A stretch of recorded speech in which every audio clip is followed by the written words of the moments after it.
cryptocurrency, DeFi, NFTs? Sounds confusing? BitLab Academy is here to help. We make it simple. Start investing in crypto, learn trading fundamentals, learn to mint and trade NFTs. Join our community today. Crypto for beginners, taught by the pros. Welcome to Rice TVX.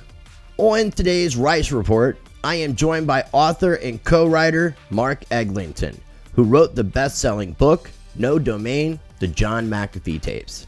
I invited Mark on so I can learn more about him and talk about his experiences writing a book with the man, the myth, the legend, John McAfee.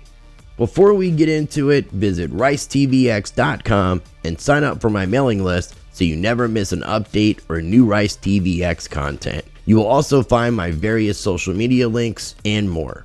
You can also find Rice TVX on Odyssey and Library, where I have a full catalog of my videos, post up extra content, and share other appearances. And you can also find Rice TVX on BitChute.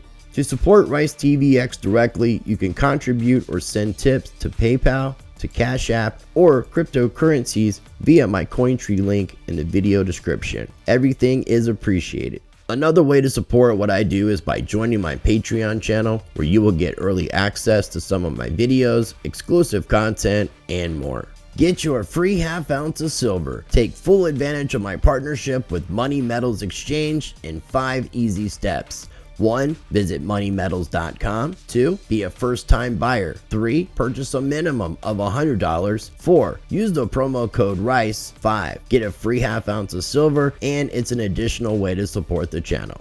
I will include links in the video description for everything I just mentioned, as well as everything shared on today's video.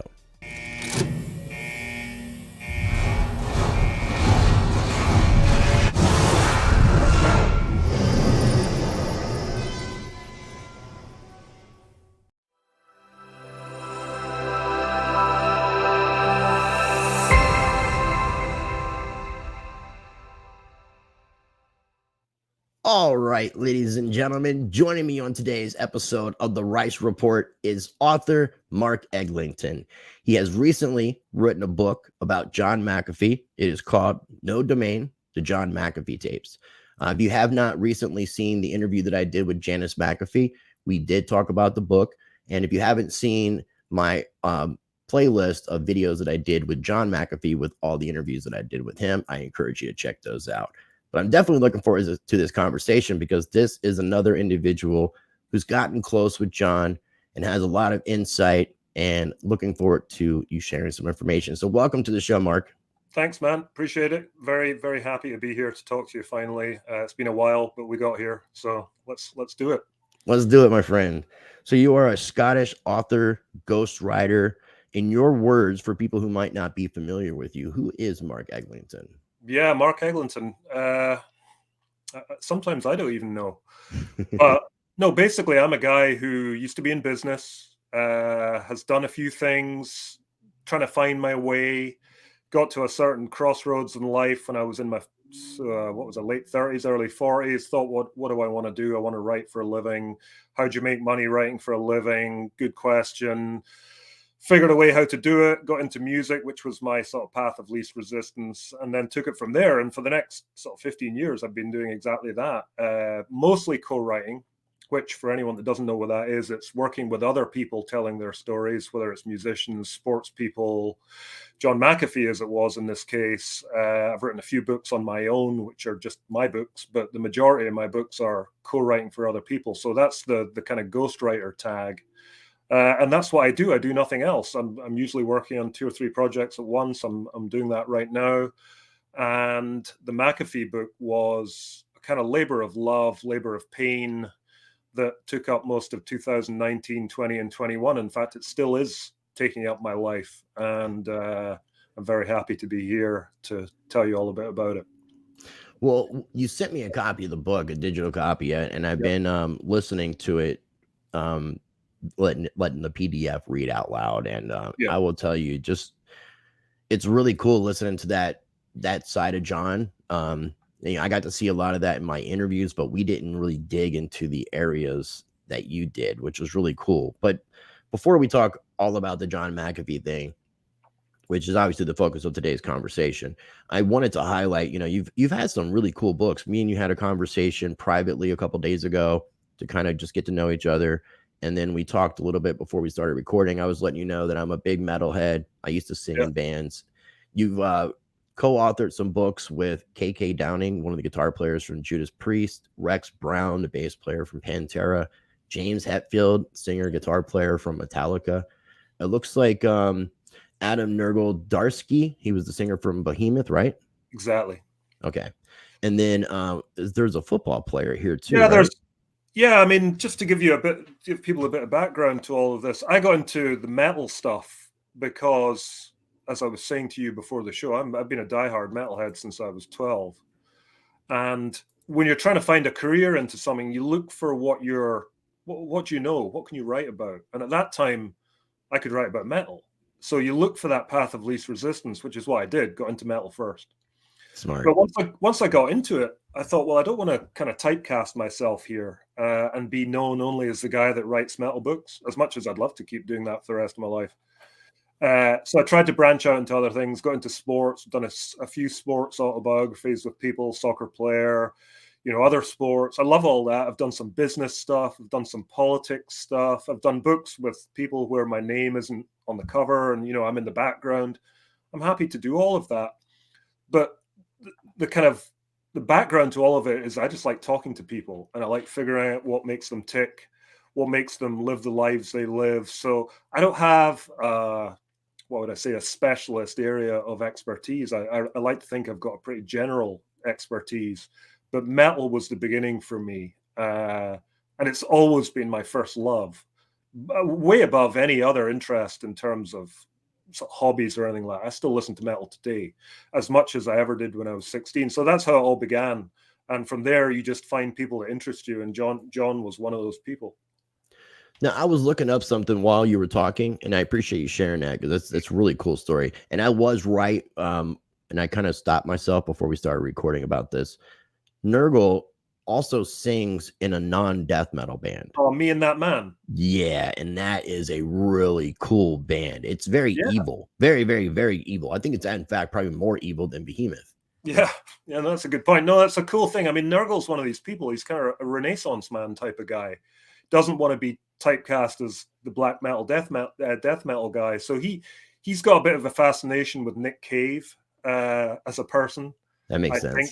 And he's told me that privately. And we kind of joked about when we did his book together that he should write it on toilet paper like Nick Cave did or whatever. But we didn't do that. But it does figure that he would do that kind of album. And when I first heard he was doing it, I thought, I'm not sure this is going to work. But actually, it really does work. And I kind of respect his need to do something different. I think it's really cool. I mean, when I first heard it, I was thinking about the Nick Cave thing, and then that kind of got out of my brain. And I was recently, in the past 6 months, started watching Peaky Blinders, and they use Nick Cage in the opening music. Yeah. And it brought all that back. That's a really good style of music. And one, I appreciate your diversity, being able to have this kind of conversation because I love music so much. Yeah. I may have to start a podcast that's focused on music. Yeah, we may have to do another one just on music. That would be cool. That would be very cool. I'll be here. Because you definitely have like Pantera. I was telling you my very favorite metal band, and some people don't call them a metal band, Faith No More. And then behind them, Pantera's close. Pantera is definitely my favorite heavy band. Phil Anselmo is one of my favorite vocalists, even though he can't really do much of what he used to do now. But yeah, you and Phil have got similar kind of voices. Yeah, well, I'll send you some links to my previous music. Okay. Yeah. So yeah, I appreciate that. That's a good compliment. Actually, a lot of people because I did do a new metal thing for a while, and a lot of people would make the Fred Durst Limp Bizkit comparison because I guess if you're white and you sound like the Beastie Boys or anything like that, you're going to be lumped in with that new metal scene. That's a bit simplistic, isn't it? It is. And actually, you mentioned Blabbermouth.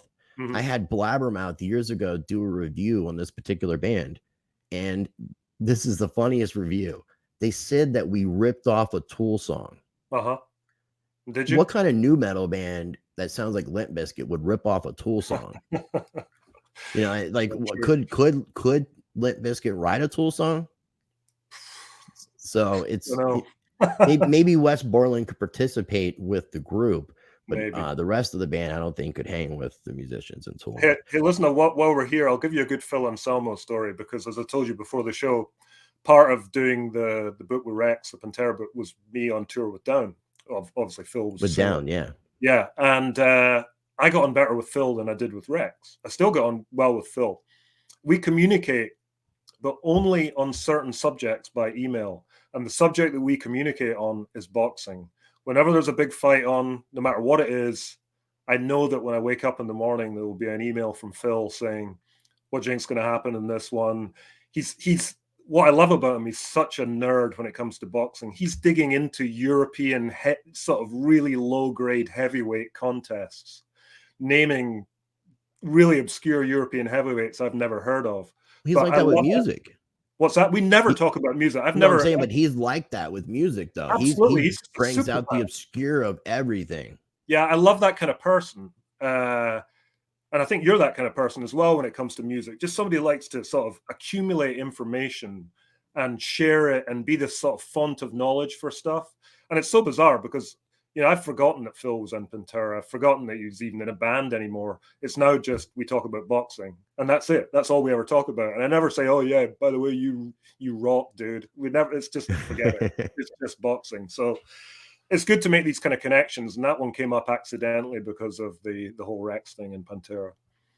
That's really cool, though. I mean, I'm a huge, like I said, a huge Pantera fan. And I know a lot of what those guys have done as far as previous bands. A friend of mine Mm-hmm. who was a guitar player in Nothing Face, Uh-huh. Tom Maxwell, played with Vinnie Paul before he passed away with Hell Yeah. Yep. So that was pretty cool. Yeah, we're definitely gonna have to do a music episode. I'm sure people are getting pissed off. Like, what are these guys talking about? I want to watch something about Mac. I don't care. I don't care if they're getting pissed off. This is our show, isn't it? I'm enjoying it. I'm totally enjoying it. And a lot of the people that watch my content, there are some metalheads and there's some people who love music because I do bring up music when I can, when it's appropriate. But the more I'm thinking about it, I'm definitely gonna have. I've been thinking about a music reaction channel, and I could mix in something with doing reactions with interviews and kind of an Eddie Trunk style thing. I think that would be really cool. Good stuff. And if you're not a metalhead listening to this, it's time you were. Exactly, because there's some really good music that comes from those scenes, and yeah. So we got a complete discography on Amazon if people want to check out those books, and I'm going to have everything that we're talking about that we screen share is going to be linked in the video description, so everybody can check that out. You're a gentleman. Well, thank you, my friend. How did you ultimately connect up with John McAfee, considering the bio? The bio doesn't match McAfee. Now, I mean, maybe the party rocker aspect of some of these guys behind the scenes matches up, but yeah, it seems to be kind of an oddball in the category of your biography. So how did this come about? Yeah, well, he is an oddball, but he isn't an oddball in the context of some of the other books I did more recently that I haven't been credited for. All I can say is that there is an obvious lead in that, you know, because of NDAs and because of the way the publishing thing was done, I'm not credited for, but there was a kind of jump. And I'd kind of watched John's behavior. I mean, I was aware of him back in the day in the old McAfee antivirus days. I knew of him. I knew he was this tech guy. Then over the years, I was aware of the kind of crazy stuff from a distance. Then when he ended up in Belize, that's when it really kind of got on my radar. And I followed all of this stuff for years, followed the On the Run stuff, followed him on Twitter, and he followed me back quite quickly. And that's how we connected. I just sent him a message, said, "Hey, I can't believe you've never written an autobiography. Do you want to do it?" And the first thing he came back with was, he said, "How much is it going to cost me?" I said, "It's not going to cost you anything. All you're going to need to do is get on Skype and show me that you're real." And there is a funny story to that because we had really fast dialogue. We were really quick fire messages, and we only communicated on Skype. And he said to me, "Yeah, let's talk tonight." And this was in the morning in the UK time. And I was driving with my wife on the way back from a city heading home, and I had my cell phone in the sort of car center console, and my phone lights up with saying John McAfee on Skype video call. So we both looked at this phone and said, "You're going to have to answer this." So I kind of hauled the car off the freeway into a gas station, pouring rain on a Tuesday in Scotland in the winter. And there was fucking John McAfee staring back at me on Skype. And that was it. That was our first sort of face-to-face. And I needed to see him face-to-face. You don't really know who you're talking to. You didn't. Is it actually him? Is he responding? I said, "I need to see your face." And he showed me his face. And from there, we're off. And we had a bit of back and forth about, am I the right guy? And within a couple of days, he decided I was. And it went from there. Okay. And when was this? What time period were we looking at? First contact was late August of 2019. And I think we started doing, well, I say formal interviews, but as formal as they ever get with John. Sometimes John was half naked. Sometimes he was still in bed. All that stuff. I think the semi-formal stuff started in September of 2019 and continued for the next, almost another year. It was a year worth of conversation, although it got a bit more sporadic in 2020 once COVID started. But we had a good few months of talking pretty much daily. Okay. So this would be after he's on the run. He was in hiding in Spain at the time, yeah. Although I didn't know that. It's quite interesting. He said to me in one of the first conversations, he said, "You'll need to come and see us. And it will literally be, you will turn up at an airport. A man will meet you with a ticket. He'll be holding today's newspaper. You will," it was crazy spy movie stuff. It never happened. But that was the agreement at the beginning, but we never did. We did everything by Skype. Okay. What ended up happening for that didn't where he wanted to meet you in person? How did that end up not taking place? I think it was a trust thing. I think he wanted to know that he could trust me. And I think initially he thought that the only way he could do that would be if we met in person, which I get. See someone face to face, I think it makes a difference. Right. But, I mean, we got on so well those first few calls, and we understood each other. We didn't have an agreement. That was the really unique thing about this, because most of my book deals really get tied down in a lot of bureaucracy, talking about NDAs, collaboration agreements, complex stuff. I remember just looking at him and Skype and saying, "Well, what are you going to do if I don't do it?" And he said, "Nothing." He said, "What are you going to do if I don't pay you or nothing happens?" I said, "There's nothing I can do." So there's no point in having an agreement. So it was more or less a sort of verbal handshake over Skype saying, "Let's see what happens." And I think that was the kind of thing. I think he realized he's got a guy here that he can trust. He's going to roll the dice on it. He really wanted to do the project we were doing. He was at a time in his life where this book really mattered to him. And I think I was just the right guy at the right time. That's really cool, though. I mean, it's because obviously he's such an interesting individual, and to go through, you talked about this when we talked privately, just to go through the whole vetting process of being able to take steps to go further. It's like he'll let you in so far, then you got to be vetted to go another length of a distance. And I kind of went through that whole rigmarole with him, and then recently with Janice with that interview. So you're one of the few people that can actually say, you've talked to John, you got to see some insight on how John acted, how he interacted. When you first got with him, the idea was for you to co-write his autobiography. Yeah, that was the plan. The plan was he was going to write his autobiography while he was in hiding. I was going to co-write it for him. He said to me, "I don't want to write a word. I don't want to type anything. I want to talk to you. I want to tell you my story, and I want you to write it." And I sent him a sample chapter quite early on.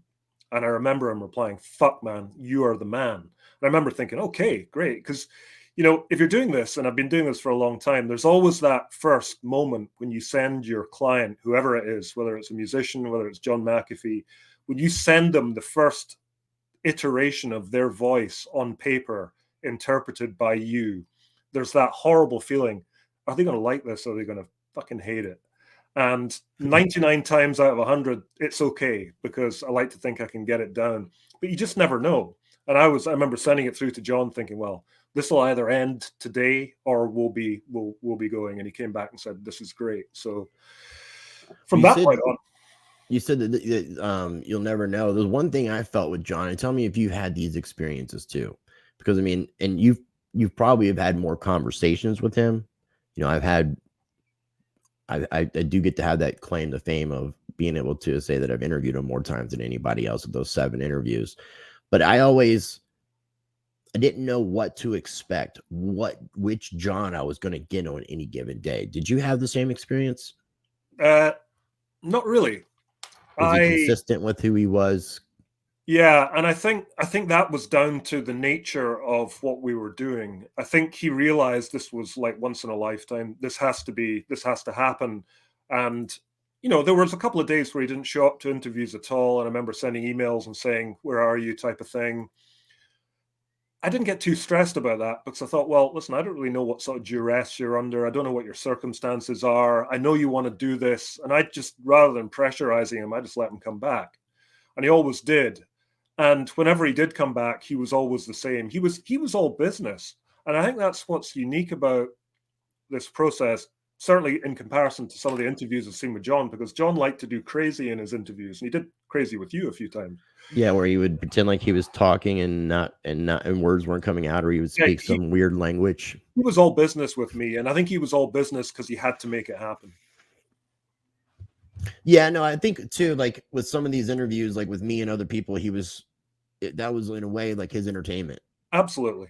And it was a way for him too to kind of keep that that renegade spirit, is what I call it, the man, the myth, the legend, keep people second guessing, like what the hell is this guy going to do next? Yeah, I mean, these were going out publicly. All the conversations we had, he knew were not for public consumption. They were for my use only, for the purposes of building material for the book. So I think that probably put him in a different headspace, and I think that's probably explains why he was all business.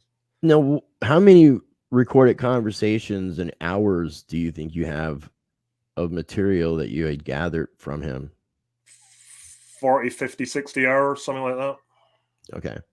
So you talked about that many times? Yeah. Okay. And obviously, because of what happened, once he got arrested, did you lose communication with him? Had some dialogue with Janice, to him and back from him via Janice. Okay, so you never actually wrote to him or spoke to him? Oh yeah, I did write to him. That's funny thing. Funny you mentioned that, because Janice talked about the mail in your interview with her. Mm-hmm. I sent John loads of mail. All of it was returned. It was all returned? Yep, nothing got through. Oh wow! I sent why that is. I don't know. I sent him books. I sent him loads of letters, a few books that I knew he'd want to read. All of it came back. That was quite sad. Well, I mean, the information was given out publicly so that people who wanted to just say hey to him could. Yeah. So it sounds like that's probably why there wasn't any property. Yeah, I think they shut it down. So it wasn't a matter of confiscating. It may have been confiscation of some of his personal belongings, but as far as communication from the outside world, it sounds like from you, they just didn't let it happen. Yeah, well, certainly in my case, nothing ever got through. I know that because it all came back. So now, John, I mean, when John was in prison, mm-hmm. Did you get any inclination that John knew that he was going to be getting out, or did you get any inclination that John thought he was going to be trapped in prison forever? Or is that something beyond where your conversations went? No, I was in touch with extradition attorneys. I think it was accepted that he would probably be extradited at some point. How long that would take was an unknown. And also, as Janice said, even if the judgment for extradition was passed down, which it was, I know that there was other legal work going on via the UK as well, because John had his UK passport. It wasn't like this was a shock. This was all expected. This was all part of the playbook. There was sort of machinations of legal process in place on their side, fully expecting this. So, I was always thinking he might be there a few months, then he'll probably get extradited. I didn't see any other solution. I didn't see him getting released in Spain. I didn't see that as a possibility. But did you see Did you, with everything that was going on with you looking into stuff, did you think that John, with the charges that he was facing with the IRS and the SEC, that the combination would have kept him in prison for the remainder of his life, or would he have, was there a light at the end of the tunnel there, as far as you know? One of the conversations we had was that if he ever ended up in prison in the US, he would disappear forever. And we talked Okay. about that in the context of Julian Assange. He said, you ever hear from him? Well, true, we don't. And I think the idea of disappearing in prison and becoming anonymous was something John didn't want to happen. I don't think anyone wants that. But when you're John McAfee, and as you say earlier, he likes to keep the media profile out there. One of the points he made to me was, on the run or in hiding, he can continue with what he does every bit as effectively as he could in the US. He could talk to people, he could do interviews, he could wind people up, he could prod the hornet's nest, which he did all Run the for time. president? Absolutely, he could do all that on the run, but you couldn't do that in prison. And I think No. John knew that if you end up in some super prison in Iowa or somewhere, all of a sudden you become forgotten. I think that was his worst fear. So maybe then with the extradition getting approved, it could have looked like the situation could have got bleak, because the day that the extradition was approved was the day that he was found dead. I think that's coincidence. For all the reasons that I said, it wasn't like it was a shock. I mean, it was presented by the media like it was a reaction to the decision. I just don't see that part of it. Yeah, because I think he would have known the verdict before that day, talking to Yeah, his and also, attorneys. as I said, they probably had 10 different plans in place for the verdict. And, the extradition attorney, who I'm still in touch with, said it could have been years till he was physically removed from Spain. I mean, it really could have been. Right, but These then things go through appeals.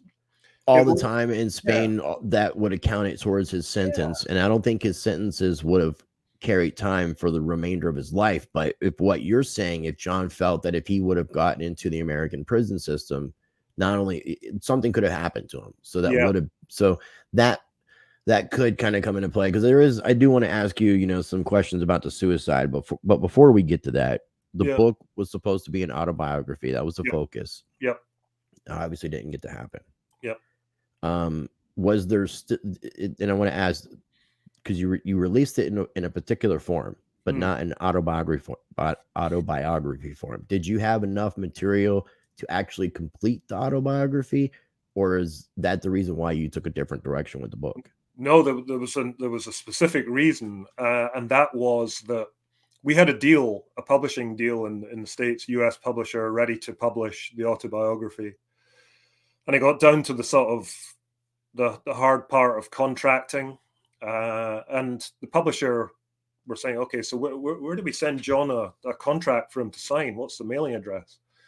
And I remember asking John, he just said, listen, forget it, that's not happening. And he also insisted that he only be paid in not just crypto, but DAI, which, for, I guess, people in crypto, that's reasonably well known, but for publishers don't even pay in any kind of crypto, far less something reasonably obscure. So that was just a non-starter. And I said to John, listen, this book deal dies here if you don't bend on this. And he was really he was very adamant that he had to be paid in crypto or the deal was off. And I said, listen, you're kind of putting me in a difficult position because we've done all this stuff. I've got a deal. We're ready to go. But all of a sudden you're asking for something that I think is quite an extreme demand at this point, and it's also come out of the blue. And he was insistent. He said, I just will not bend on this. And I get why. I mean, he didn't have any means to receive cash or whatever. He didn't have a bank account, I don't think. So I said, so what do we do? And he said, well, if they won't move, I'm afraid, my friend, our project is over. And at this point, I was heartbroken because I'd done all this work, I had all this material, and John was now saying that because of this crypto thing, we couldn't go forward. So I kind of went away for a while and regrouped in it and thought, well, I'm just not letting this go to waste. So I approached another publisher, said, listen, it's not going to work. Actually, the same publisher, but a different person said it's not going to work in the old format. How about we do a hybrid format, which is basically this Q&A type of thing with guiding narrative from me in between, but functionally the same thing in that it's John's words. You know, it's still his voice. It's me kind of steering it. It's just a slightly different thing. And they said, oh, God, I don't know. Will this work? And I said, trust me, it'll work. It's all we've got at this point. So they agreed to it. So this was a deal with me only. John was out of the picture at this point. And I had this kind of moral thought in my head where I was thinking, well, I'm not going to go and do this without asking John. So I sent him an email and said, hey, listen, didn't work out with us in the format that we wanted, but I'd like to go and write this book about our conversations and about your life. Will you give me your blessing to do so? And I was expecting him to say, fuck you, you know, no chance, it's not happening. Came back to me and said, sure, do it. Go ahead. So I was pleased because I got his blessing. And, you know, we had more conversations, a lot of it through Janice at that point. And John said, you know, he'll support the book, he'll endorse it when it comes out, all that, really looking forward to it and all that kind of thing. So we kind of, I found this kind of compromised position whereby I could write a book that would still be authentically McAfee, but it would be a slightly different format and it would get around the contractual stuff. So that's how it all played out. And all this happened over a period of a few months. Was he arrested when you made that decision? I'm trying to think of the time scale. I know a lot. I know a lot has transpired, and I know like talking to John McAfee for a couple months is like talking to a human for 20 years, 200 years.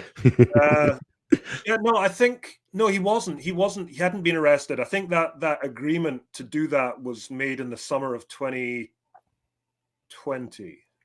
Yeah, summer of 2020, about, I'd say August of 2020, very shortly before he was arrested. Yeah, because it was like October of 2020 yeah, when he got arrested. He agreed that I could go ahead and do it. And he was actually quite excited about it. He said, you know, when it comes out, we'll pump it and all that kind of thing. So I think he saw this as a compromise as well. And I'm very grateful that he let me do it. That's awesome. And so the people who are watching this, when I talked to Mark privately, he had told me about this. And I'm like, well, you know, you could have escrowed and got him paid and die ultimately, and now you know this, and you knew this before I mentioned it to you. So anybody who was watching this, there's no point in commenting that no, it could have happened, because we know it could have happened, but this is what the reality of things are. Sure. Okay, so you have the No Domain, the John McAfee tapes. You have like 40 to 50 hours of recordings. Who was John McAfee to you? Yeah, so a distinction I want to make about this book for anyone who's interested in what McAfee is all about is that you touched on it earlier. There's McAfee, the meme, the sort of larger than life cartoon character, and we went with that cartoon character cover for that purpose. There is that John, but that isn't really the John that I got, or was that the John that I wanted? I wanted the real McAfee and also the early McAfee, because for me, yeah, the police stuff's exciting and On the Run's exciting and all of that is great. I wanted to know what it was that got this guy to this point. So we went right back to the beginning, to his childhood, to his early jobs, to his, you know, there's a story about a really significant drug incident that's in that book. It's one of the most important stories in the book, some of his early travels.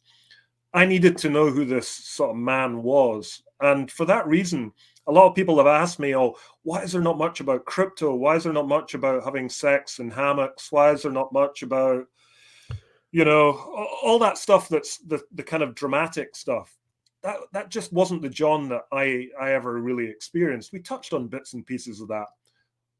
I wanted just the guy, and I got the guy a lot. And I think I told you in a previous conversation that this was somebody laid bare emotionally on a few occasions. One notable occasion where John was just crying on video call for 5 minutes, sobbing. You know, what was he talking about when he was having these emotional outbursts? On this specific occasion, he was talking about when he left Belize for the last time with two of the girls who he lived with, Samantha and oh God, what's the other one? I can't remember the other one's name. And They he came had to to the make, U.S. with him? no, he was going to Guatemala, then out, and he needed one of them to aid his escape from Belize. And he loved, I think fundamentally, John loved these girls in his own way, and in their own way, they loved him, but he had to choose one or the other. And he was agonized by this to the point that even now, however many years later, it would have been 7 years later, he was crying. He was just sobbing with the thought of having to look into the eyes of one of these young girls and tell them, I'm sorry, because he knew he'd never go back to Belize. Once he left, that was that. And it just seemed to destroy him. And, in these situations, it's very easy to fill the dead air in a conversation by saying something. I didn't say anything. I just sat there and just let him cry. And I go back and listen to the tape quite often. And it's just agony, because all you've got is just silence and John sobbing. And it wasn't fake. This wasn't somebody who was putting it on to appear to be a sort of sympathetic guy. This was heartfelt. And we had a few moments like that when he was talking about the death of his nephew and the aero trekking incident, when he talked about his daughter briefly. John was fundamentally a really emotional guy. But I don't think the combination of his desire to be that media person and the way the press portrayed him didn't give him any scope for that side of his personality at all. He had to play the role. And I think only when you got behind that role and got the guy on camera telling his life story did you see the real side of him. So in a very long-winded way, to go back to ask your question, I found John to be a really, really human, very honest, very emotional guy, fundamentally. Forget about the meme. That exists, and we know why. But John behind it was a different kind of person. Well, I really appreciate you sharing that, because, obviously you get to see a lot of different insight, and it makes sense that John would have been more serious and wanting to get a different side of information that's not already out there. There's a lot of information about the Belize stuff. There's a lot of information about what took place from his early days, from like NASA, Xerox, Lockheed, to starting his own cybersecurity company. So a lot of that's very public, but the stuff that he shared with you, because I didn't know like he had such a rough upbringing. I didn't know he grew up in Virginia, because I grew up in Virginia. Like I'm from Northern Virginia, in Manassas, Virginia. And then the first conversation I had with him, we were both in North Carolina. He invited me out to Hatteras Island. I had no clue that the things that were going to take place in a few months were going to take place, or I would have made that trip. Janice was like, he meant it. If he invited you out there, he meant it. And it made me feel really bad, because I had an opportunity to go hang out with John in person. But what and I'm sure people are going to be asking about this. What happened? What's going to happen with all of those hours of recordings that you have with John? Yeah, when John died, we had no choice but to promote the book, albeit that publication was still months down the line, and we did try and bring it up, tried to move it up, couldn't do it. But simultaneously, quite a few film types, quite a few sort of TV companies approached me. And on one occasion, I was on Steve Bannon's War Room promoting the book. Steve's a fan of John's, he's a friend of mine. Yeah, you got some flack from people, didn't you? I don't care. I know. I was just asking. Of course. I deal with controversy too. So people are like, "Oh, what are you doing on Bannon's show?" And listen, you worry about what you're doing. Just leave me to deal with what I do. Right. So I was on Steve's show, and I think on the same episode he had Amanda Milius, who, for anyone that knows their movies, is John Milius, Apocalypse Now, Conan the Barbarian's daughter. Oh, wow. She's a director. And we connected on that show and spoke afterwards, and she said, listen, I want to do a deal for this material for the book. I want to option the book, and I want to also, if possible, acquire the audio of the tapes. And I wanted to do it. I also didn't know what other offers might come down the line. A lot of offers have come down the line since. But I made a decision at the time. So I like Amanda a lot. I think she's great. I think she's tough. I think she understands strong men. I think she gets the McAfee persona. And I think she'll do a great job. So again, cut a long story short, I did a deal with her to option the book and also all the audio. So it's all exclusive to her. Okay. With a plan to make a documentary and a scripted movie sometime down the line. Is that all from? Is all that from her end? The documentary and a scripted movie?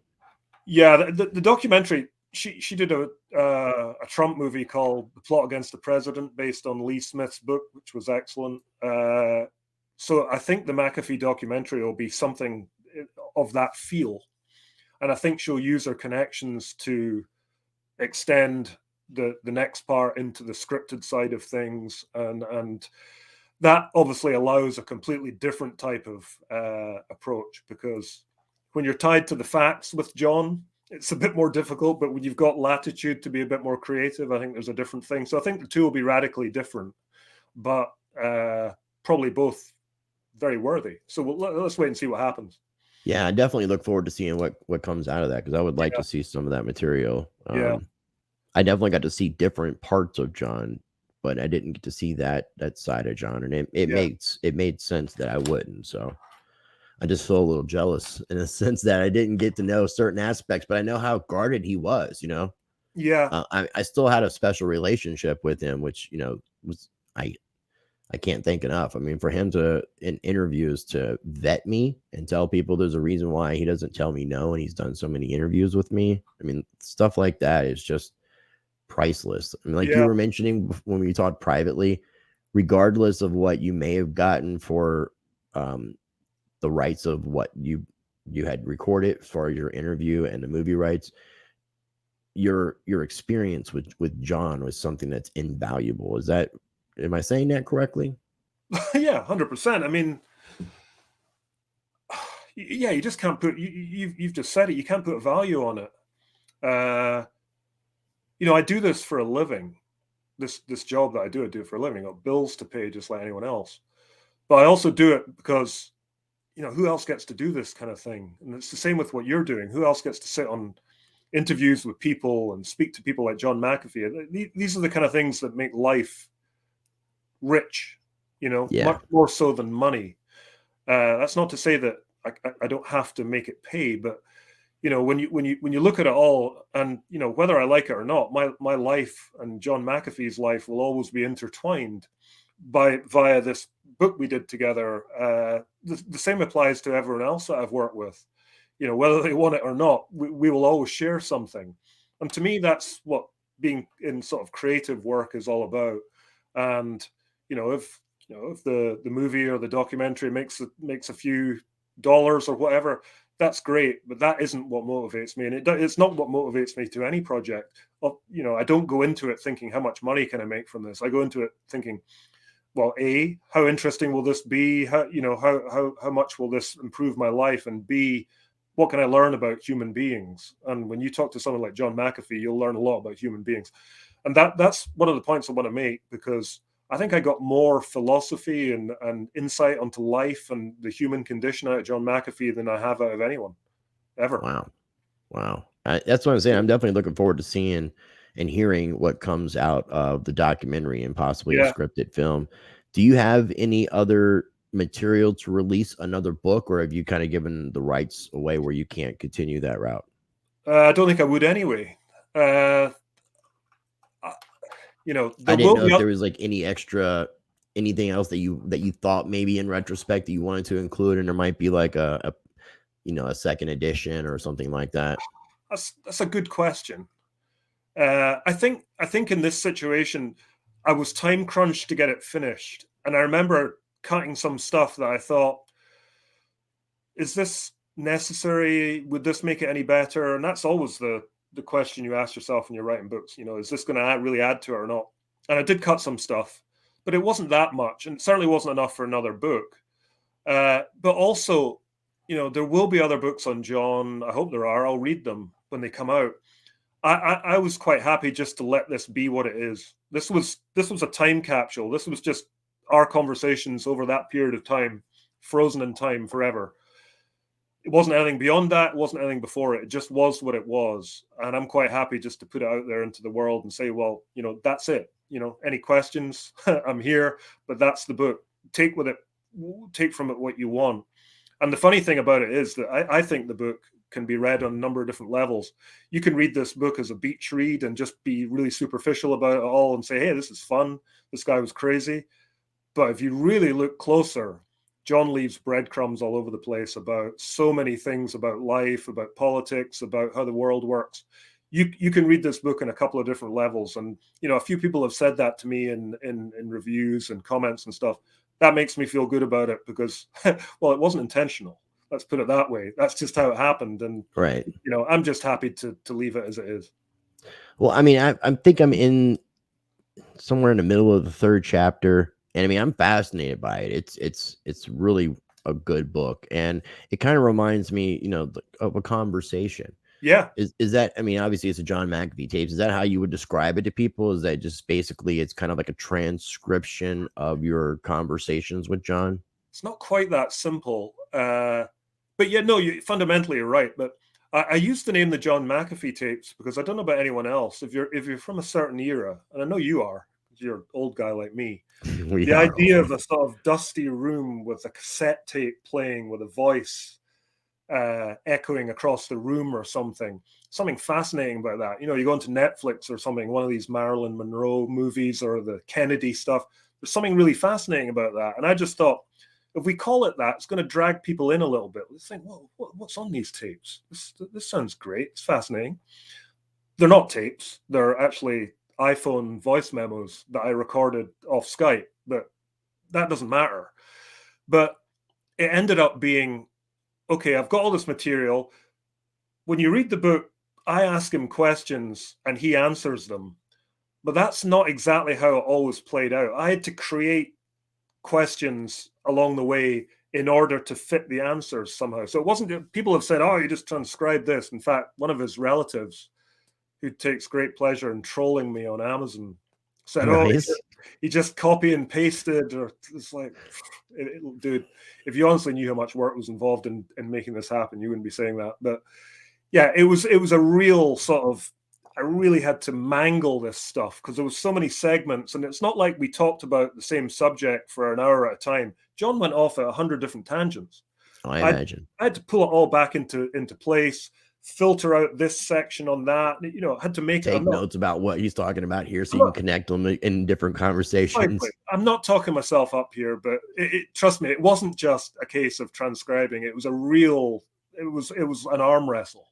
But I really didn't think it was a straight transcription, was the reason why I wanted to ask that question, because I didn't figure that you went the easy route and we're just like, hey, can you transcribe these interviews and let me just release this as a book? But also what I wanted to do, and you'll see that anyone that's watching that picks it up, I wanted to kind of lead each chapter in by describing what was going on in our relationship as well. Because a lot of it wasn't straightforward. I said to you earlier, John didn't show up, and there was some moments where I thought, maybe this project's over. John's not answering. Maybe he's gone. You know, I tried to get across some of the sort of tension of not just having the conversations with him, but the tension of keeping this shit going over a period of months. I had to try and keep that as part of the thing. So, you know, whether it works or not is up to people. Most people have said it does, but I tried to have a sort of parallel thing going on. John's life, but also my sort of my battle to get John to keep talking about his life. And that's what it was. Okay, cool. Well, I'm definitely encouraging people to check out the book. I mean, it's from, like I said, from what I've been checking out of it so far, it's really fascinating. I do want to real quick, I want to highlight to people, because you did watch my interview with Janice McAfee, and you did tweet out about this change.org petition. If you guys are watching this video and you haven't seen my interview with Janice McAfee, I'm recording this on the 30th of May. I'm going to release it the very next day. So it should be the 1st of June, if I'm not mistaken. Looking at the calendar to make sure. No, it'll be the 31st of June. Yeah. And it'll be actually a week after I released the interview with Janice McAfee. So if you have not signed this petition, I'm going to have it linked in the video description. And I'm also going to put it as the pinned comment in this video. So if you haven't signed a petition, sign the petition and share this, because this petition is about releasing John McAfee's remains. We are over 11 months since John's death, and his remains haven't been released yet. I'd like to kind of get your thoughts on, if you don't mind me kind of being a little selfish, you watched the interview with Janice. What are your thoughts with the interview with Janice and what's currently going on with the Spanish authorities holding John's body? This is obviously just your personal opinion and speculation. So, I mean, I'm not asking you to, you're putting yourself on the record as like, this is fact. No, I get that. No, I thought the interview was great. I thought Janice came over really well. She's obviously hurting, and I know she is because I've been in touch with her. There's actually not a lot of new news, and that's the shocker here. Janice coming on to talk to you 11 months after the fact with really nothing new to say. Absolutely blows my mind. I can't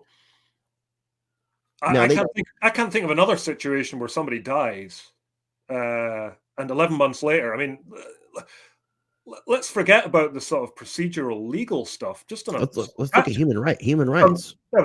Not just that, but on a sort of practical level, where's his body? Is it in a freezer? Is it in refrigeration? I mean, I hate to raise these. Is it deteriorating to the point that when it does get released, that an independent autopsy is not going to even be effective because the body's so damaged? I just don't know. All of this stuff is just a mystery, and we know no more. And bewilderingly, Janice knows no more. I mean, I don't know what else to say about it. That she just doesn't know anymore, and she's obviously hanging in the hope that more information does come out. But the petition was the nicest thing that they could come up with that was approved by the attorney. Yeah. There were several other things that I'm not even going to mention publicly that I'll tell you privately that she was going to mention, and it may come out that these things will be options for people, but I don't think it'll come from her camp. Yeah. Just because of safety reasons and things to that effect. Yeah.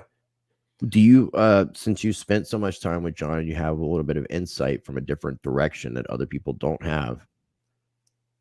One, do you think John McAfee is dead? And if you think he's dead, do you think that John McAfee committed suicide, as the Spanish authorities are saying?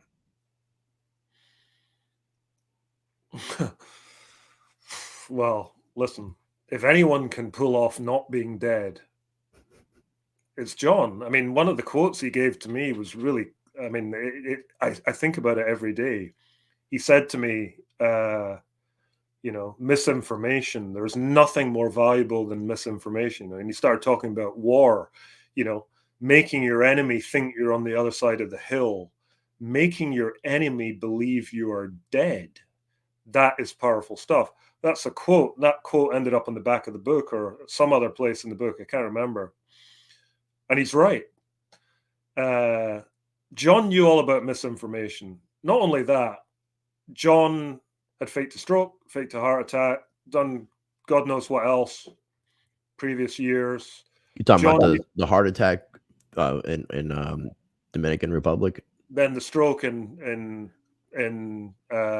Guatemala. Okay. He knew the playbook, and he knew how to do it, and he knew how to bribe people. So what I'm saying is, if anyone could get themselves out of that situation, it would be John McAfee. Do I think he did? I don't know if I could categorically say that he's dead.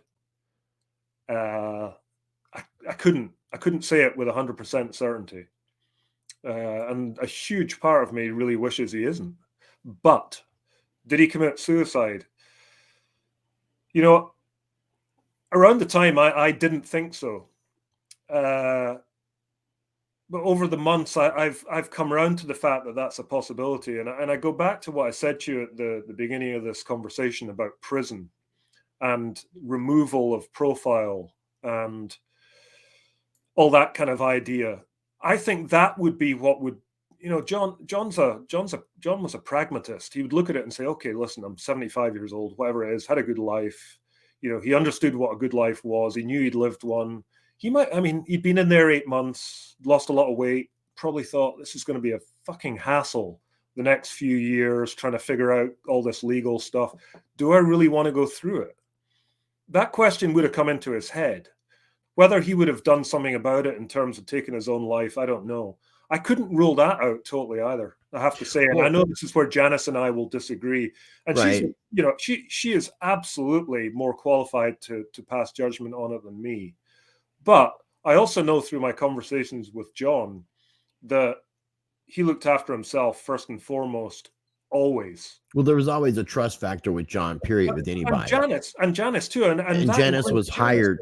She was hired to keep tabs and potentially poison him. And several attempts, whether or not they were valid attempts, I don't know. Because I'll tell you a good story on both to the stick. Yeah, the coffee story. Yeah, it's in the book. You know, she brought him a coffee and put his hand up and said, "Janice, drink this, please, first." Yeah, and it, you know, so what I'm getting at is, listen. She told me a story similar to that where she cooked and he fed the food to the dog. Yeah. Which I thought was weird because he loves his dogs. Like, why would he even attempt to possibly poison his dogs as a test? That doesn't make any sense to me that he would use his dogs as a dummy to see if something's poisoned. What I'm getting at, and I'm trying to be very respectful here. I do love Janice. She's I count her as a friend, and I respect her a great deal. But would John do something and exclude her from the narrative? I don't know. You know, John ultimately made decisions for John.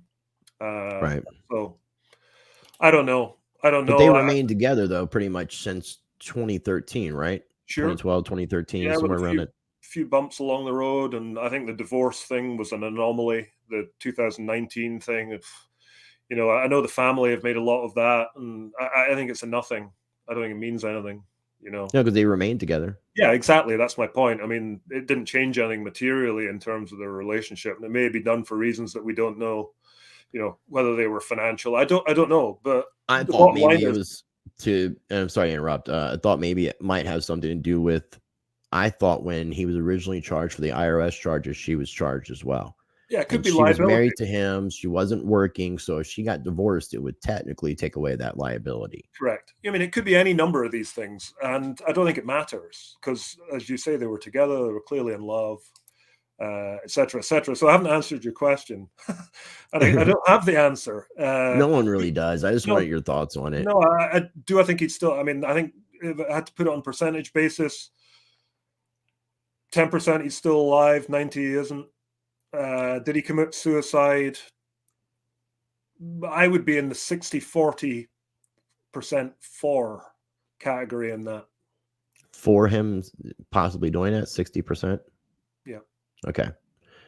I mean, I try to put a lot of these things in perspective. I try to look at it with an open mind. Yeah, me too. When he talked about, and it seemed like it might have even been in the time period that you were doing the interviews with him, that he made some posts publicly on Twitter about the dead man switch. Yep. Did he ever share any information about that with you in any capacity? We never talked about the dead man switch in those terms. There's stories that you'll read later on in that book, which would qualify as being people being outed. But these were people that he'd outed before. You know, there was the guy, the rogue CIA agent in the Bahamas. That's quite well known. Paul Roll in the Bahamas. That's he mentioned his name, I think, in one of my interviews. There's a couple other guys. I should say, actually, there's a few names I left out of this book along the way. And I left them out because these people are still out there, and I just thought it was a minefield, and it didn't add anything to actually name them. But there's some people out there, but we never discussed the concept of what the dead man switch has become. And what it's become is a suggestion that there's stuff on the Clintons, you know, really, really high level stuff. That was never discussed. Okay. I was always a little bit cynical about whether that stuff existed. I have to be honest. Yeah, because I mean, we haven't seen like any that we know of. We haven't seen any arrests. I mean, I'm an open-minded skeptic. I followed some of the QAnon stuff, and obviously that's, you know, there's people out there pretending to be John, like he's associated with that movement. Yeah, the Telegram channel. People always ask me about that. I ignore it, and I'll tell you why I ignore it. Well, there's a few reasons, but it So started. you don't think any of those Telegram groups are John McAfee? Yeah, probably not. But one of them started cranking out Christian stuff, loads of religious stuff. One of our first conversations was about religion. John didn't believe in God, and the reason he didn't was because he found Darwin when he was a young man. Read Darwin on a trip to Mexico. He said from that moment onwards, and this was a guy that was brought up in a religious family. He said, I had no need for God or religion in my life whatsoever. So as soon as a Telegram channel starts cranking out sort of religious stuff, I just thought it's just a waste of time. And listen, I'm not here to denigrate anyone doing it. I'm not sure what the end game is, but in terms of it having any authenticity, it's just a waste of time. Now, I asked Janice this, and in all your conversations with him, I mean, you said that people were complaining there wasn't anything crypto related, and I haven't gotten anywhere further than the 3rd chapter. Yeah. Did he mention to you, or did you have any conversation with him? Because he talked about knowing the identity of Satoshi Nakamoto. Did he ever share any of that with you? Yeah, I mean, it's quite well known. John thought Nick Szabo was Satoshi. So is that what he specifically told you? Didn't specifically tell me, but in one of the conversations I had with one of the people who knew John around the time when he died, off camera, that was what they were told. Okay. We never got into that. We hardly ever talked about crypto. In fact, the only crypto we talked about was the crypto that the publisher couldn't pay him. We just didn't get into that world at all for whatever reason. I don't know whether because it wasn't one of my subjects that interested me about him, or whether he just didn't want to talk about it. I don't know, but it was just never really discussed. I mean, I asked Janice too, because that's one of those questions that he never really said the answer to publicly that I was aware of, and so I figured I'd ask. Aside, now I got a few crypto related questions because I've noticed that you've been tweeting some crypto related things, but before we do get to that, was there anything else that I didn't mention or ask about the book that you wanted to cover? Not really, no. I mean, I just want people who to go into it with an open mind. I think you'll learn something no matter where you come from in life, whether you're male, female, young or old. I think there is something you will take away from this book that you will be glad that you did. And you might not even know it at the time when you're reading it, but it's the kind of thing that you might think about later and think, actually, that was a really important bit of information or philosophy or advice or whatever, relationships, human nature, all that stuff. I wouldn't like to try and sort of steer anyone down a particular path in terms of what if you like X, you'll like this book. It's just a book that is about a person, a very unique person. And it's also the kind of person that there aren't many of left in the world for a variety of different reasons. And there are going to be fewer and fewer of them the way the world is going. So, he was a renegade. He lived a renegade life. If I tried to live the kind of life he lived, I'd probably be homeless in 48 hours. But John did it, so just pick it up and just let yourself be sucked into that world, because it's a fun place. Now, I meant to ask you this, but if somebody wants to purchase a book online, is there a particular outlet that you make more money off the sales of that you would prefer someone utilize versus Amazon? Is Amazon, are you making comparable on each site? If you have a Barnes and Noble in your town or something like that, by all means walk in there and buy one. I don't have any particular allegiance with them. I know there's good stocks all over the US. The only cities that don't have it are Austin and Seattle. Why is that? No idea. I want to be in Austin next week. Maybe I should go to the bookstores and ask them why they're not carrying it. Give them a hard time about it. Say why you not got it. I mean, I came all the way here to Austin to buy this book in particular, and you don't have it. Yeah, there's a Steve Bannon pool quote on the back of the hardcover, which was a bit harsh on. Well, it's there. Is that the one that says "Soy Boys"? Yeah, because I was looking at this. Is that the one that says, "Buy this book, read this book, and understand? Could anything, even John McAfee, kill John McAfee?" That's a cool quote. That is an awesome quote. Yeah, and I thought about that. Yeah, it's like because I just don't, with all the things that he said about the not committing suicide, if he was arrested, the same thing that happened to Epstein would happen to him. The whacked tattoo, it just doesn't make sense, especially knowing that the charges weren't going to keep him incarcerated for the rest of his life. Now, if he Yeah, thought that his life was in danger because of the incarceration, that might put things into a different perspective. true, But other than that, it doesn't make any sense that he would commit suicide. true. No, I accept that. And then the whole, I'm still baffled by the whole not releasing the body. Like that makes all this look a whole lot worse. When John says, I'm not going to kill myself, the Spanish prison says he killed himself, but yet they won't release the body. It's like something is not right in that situation. That's where I had to go. Janice does, and you know, I have the same feeling as you. I love Janice. You know, I'm trying to be as respectful as I can, but with some of these questions, I had to be very forthcoming because I was trying to help her with preparing for the rest of the world. And I figured the rest of the world is not going to be as nice. Definitely You know, when not. it comes to some of the questioning, especially with our history and stuff like Sure. that. So it's just, Yeah. do you have any thoughts aside from what you've already mentioned, though, about John's body not being released? I don't know the legal background. Okay. What I do know is I had dialogue with John's daughter immediately after John And you're died. talking about Jen, the only child that he actually recognizes as his child, besides Correct. the other 46 or Correct. 47 47. other kids that he doesn't have a relationship with. Yeah, correct. Is that right? So, yes, Okay. that's right. So I was contacted by a lawyer who represented her the day after John died or something like that. They were aware of the book. They were aware I'd been speaking to him. And I think the lawyer hoped that I'd have some kind of good things to tell Jen that John said, which I didn't have. And I didn't have them because he didn't say them. And their relationship was strained for reasons I don't really know. So anyway, I was persuaded to call John's daughter, which I did. It cost me $100, no problem.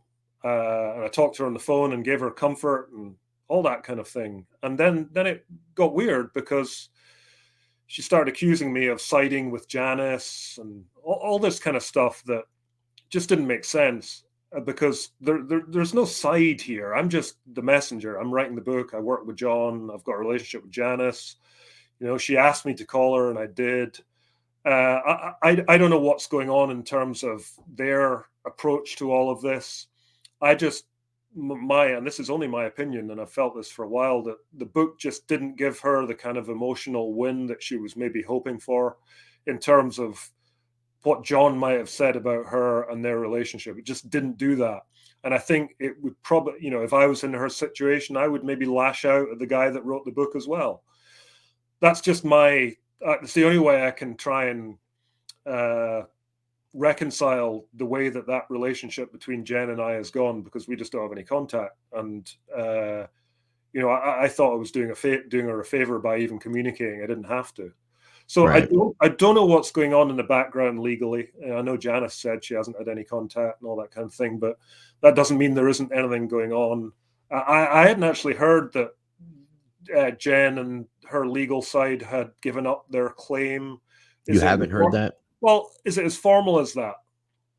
Well, it could be misinformation too. She could Yeah, still that could be the reason why the body hasn't been released, is yeah, because there's still a fight as to who has legal claim. But like me and you talked privately, the Spanish authorities obviously recognized Janice, so they wouldn't have had Janice come in and identify John's remains. So there's obviously some sort of recognition there, but it seems like a living child who had a relationship, whether in whatever capacity, would still have superior claim. they're next of kin. Yeah, so you would think that, you know, especially with the divorce, Yeah, if the divorce wasn't there, then you know that could put things in a little bit more of a complicated situation. But being that they were divorced and you have this child, yeah, I would think that that the body would have been released to her and there wouldn't be an issue. So I yeah, thought no, maybe I thought that would have had something to do with it. Then I even had to bring up, you know, the divorce and whether or not you're actually considered a legal individual that would have rights. But then again, with having her identify the body, it makes sense that they've recognized it. yeah. I agree. It's a bit of a gray area, the whole thing, I have to Yeah. say. Having lived in Spain, I'd be very surprised if they were sort of as free and easy about it all. Hey, you were married once and you're not anymore, but let's call you sort of next of kin. I'd be surprised if it was as simple as that, but who knows? I don't Right. know. I don't know what's going on in the background. It could be more complicated than we know. Cool. Well, I will have all these links. I encourage people to check out the book. And the last few questions I was going to ask is, I was noticing on your Twitter account you were making some various tweets about cryptocurrency. Were you involved in cryptocurrency when you were talking to John, or did John spark your interest in that? I've always been interested, and I should say that I also did an experiment with a company that I think are the most cutting edge publisher out there, called Canonic, based in Austin. They're publishing on Bitcoin, and I did a special edition of this McAfee book, which you can still buy in the secondary market. Quick plug. It's not cheap, but worth it. Limited edition hardcover. You get access to a Discord that I will be doing with Amanda Milius, the director, talking about McAfee stuff. It's quite cool. And you also get the digital receipt as it is on Bitcoin on the blockchain. So I did this to experiment. I thought it was great. I thought BSV, the original Bitcoin, the only real Bitcoin, was a great platform to do it on. So I'd always been interested, but hadn't really had a reason to get involved in it on a commercial level. That was the gateway to it, and I've kind of stuck with it ever since. And I have to ask, man. You mentioned that John would have thought Nick Szabo was Satoshi. That was just something he told me. Yeah. Right. And then you just said BSV, the true Bitcoin. So there's a lot of people who talk about Craig Wright being Satoshi. Yeah, I'm in the Craig Wright camp. That's what I was going to ask you, sir. Are you a BSV maximalist? 100%. I think Craig is Satoshi. I think BSV is the only Bitcoin that works on a commercial level. Aside from just collecting an asset, if you're looking to actually scale something into sort of commercial use, I think BSV is the way forward. And I think, without dragging people too deep into the weeds and what's going on with legal cases at the moment with Craig, I think it's pretty clear he's going to keep winning these, and it's going to get to the point where it is irrefutable that Craig is Satoshi. Well, okay, so I interviewed Kurt Ruckert, who's with CoinGeek, who you've retweeted, and I know Kurt, he was supposed to come on my show today, but I rescheduled it because I wasn't 100% sure if he had gotten back from Dubai yet, because I know he was out in Dubai for that blockchain conference that was going on for BSV. Yeah. And we're going to do a BSV focused episode, and he's going to try to get me an interview with Craig Wright.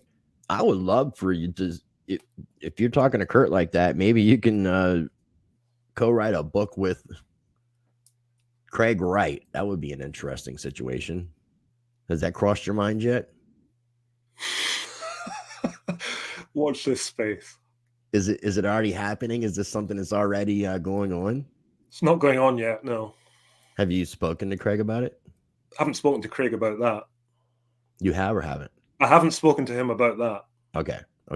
I would love to see that happen. And so when I interviewed Kurt, before I met with... Wait a minute, before we go anywhere, what do you think? I don't think that he's Satoshi. Then that's what I was going to get into. So before I met Craig, I'd interviewed Roger Ver and a couple other people in the space, Charlie Lee, trying to get some insight about 2017, the hash wars, the block size debate, and all that. And I started coming to the conclusion after looking at a lot of different paperwork from Craig Wright in the past that he was a part of the group. I really felt like he was possibly the main author of the white paper. But with all that being said, and even with the conversation I had with Kurt, he is not Satoshi. Like, no one person can claim to be Satoshi Nakamoto. If there was a group of people, now this is where I want to get into a conversation with him, and I'm going to try to be as open-minded and try to take me out of the equation as much as possible, which I've done in previous interviews.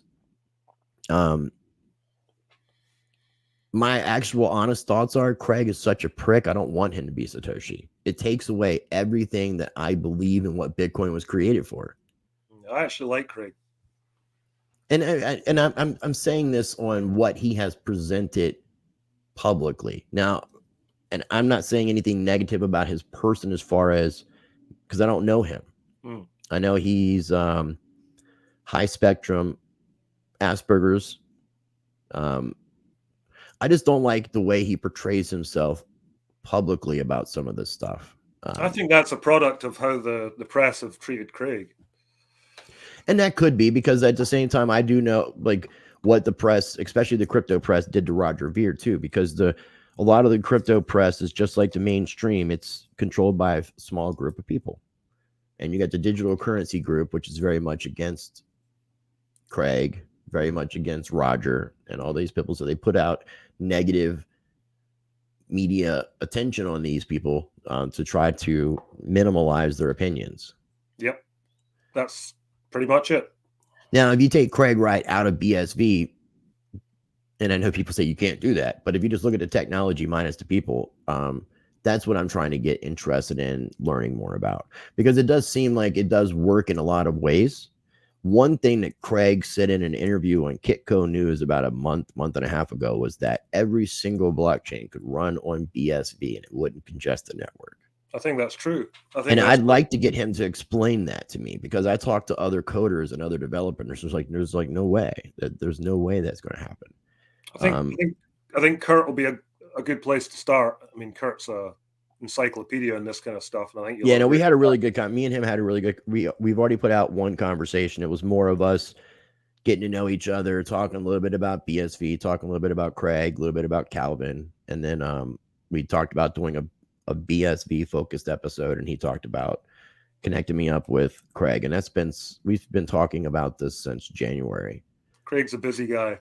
No, I know. I haven't fully pursued like, hey, let's make this happen, because I've got a lot of stuff on my plate, and once I get back from Austin, my plate's going to be empty, and then I'm going to start filling it back up, and I plan on putting him on the main course.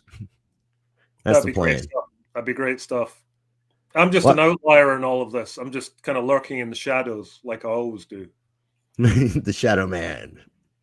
The Ghost Rider. I like that. That's very cool, man. Well, again, man, I really do appreciate your time, and I appreciate you being transparent and sharing all this information. Yep. Appreciate your line of questioning as well. It's always great to talk to people who do it the right way. You're definitely one of them. Well, that means a lot. It really does. I appreciate you saying that. Right. So when do we start? You just need to let me know when we start the metal podcast. Okay, I will. I'll be in contact with you. I will be in contact with you 100%. Yeah, we'll make something happen. Before we wrap up the interview, do you have any final thoughts or anything that you wanted to add? Not really. I think you covered it all great. I'm always happy to. I mean, to be quite honest, I have tried to step back a little bit from the John interviews about the book. Not because I don't care about it. It's just it gets to the point where people don't want to hear me talking about it all the time. Right. And this was an exception, and I'm very glad that we did it. But from now on, I'm quite happy to let the book talk for itself. And when movie stuff happens and documentary stuff happens down the line, of course I'll come out and I'll talk about it. But in the meantime, I need to get on with what I'm doing next. Stay tuned for that, and I'll resurface again when the time is right, or if there's a major development in the John story, which I hope there is of some kind very soon. You and me both, my friend. And again, I want to have everything that we talked about on today's show linked, including a link for the book. You can actually look at a sample chapter if you guys want to check it out over on Amazon as well. Pretty good to sample too, I have to say. Normally they put little. Sometimes they do tiny little samples. That's actually quite a chunky, quite a generous sample. I think it gives you a pretty good idea of what it's all about. Is it the whole prologue? I think it's most of it. I haven't checked, but it's actually got part of the first chapter. Yeah, it's okay. Yeah, give it a go. But don't just stop there. Buy the book. Oh, 100%. Because I'm telling you, I'm into it. I just had to take it in doses because it's yeah, you're right, man. This is actually the first chapter and a half. Yeah, it's cool. So it's like the second part of chapter 2. Very generous. They didn't consult me on that. Well, definitely, I would encourage people to make sure they get into it already. And then you said there are physical copies. People can get it places like Barnes and Noble. Barnes and Noble. They go onto their website, you'll find it. But last time I heard, apart from Seattle, Austin, for whatever reason, they both suck. But everywhere else, you can get it. Cool. If you could bear with me 1 second, just going to wrap up the recording. So, ladies and gentlemen, again, make sure you're checking out everything that we talked about on today's video. Make sure you get a copy of No Domain, the John McAfee tapes. Make sure you're checking out my interviews with John McAfee, my interview with Janice McAfee. And if you have not, again, make sure you're going over to change.org and signing this petition for the release of John McAfee's remains to his wife. Make sure you're checking out that video, because that interview with Janice will explain everything that's going on that me and Mark have been talking about so far today. All right, so if this is your first time ever watching any of my videos, I do appreciate you tuning in. I would encourage you to make sure you subscribed. I would encourage you to explore my channel, and I will leave you with this. Be blessed, be the change, practice change, and I'll see you on the next show.